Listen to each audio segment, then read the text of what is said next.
Hi, it's Rep Baker. I just got finished with session and thought I would update you on House Bill 2 that we passed from the House today. This can be a little confusing, so I wanted to put it together in a video to explain what we did. This bill appropriates $2 billion of state funds for economic development and community investment to help drive economic growth and generate opportunities across Ohio.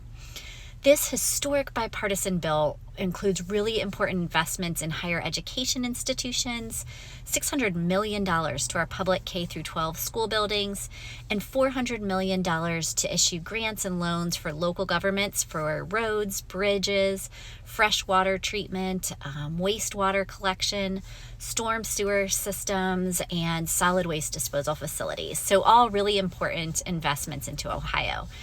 But what makes this bill particularly historic is that it included an extra bucket of money. Fiscally conservative budgeting during the uncertain times of COVID, coupled with federal support of the state during the pandemic, resulted in this one-time surplus of funds, specifically $7 million, that the House was tasked with spending half of, and then the Senate will spend the other half of that extra bucket of money.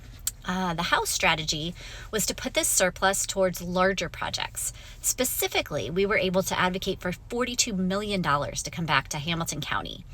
This surplus will be used for the Convention Center, Riverbend upgrade, UC Health, and Xavier's new DO school. All of these large projects have the potential to drive economic growth for Hamilton County.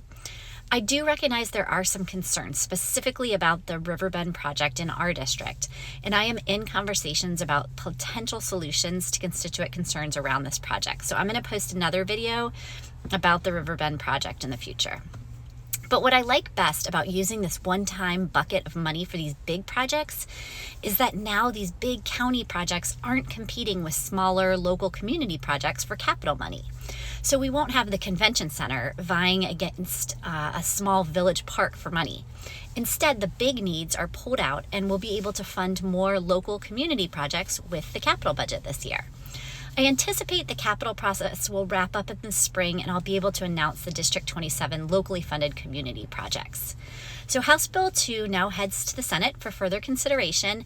And remember, the Senate also has the other half of that $700 million to allocate. So I look forward to working with all the community partners that have applied for capital funds and will always advocate for our community to receive support.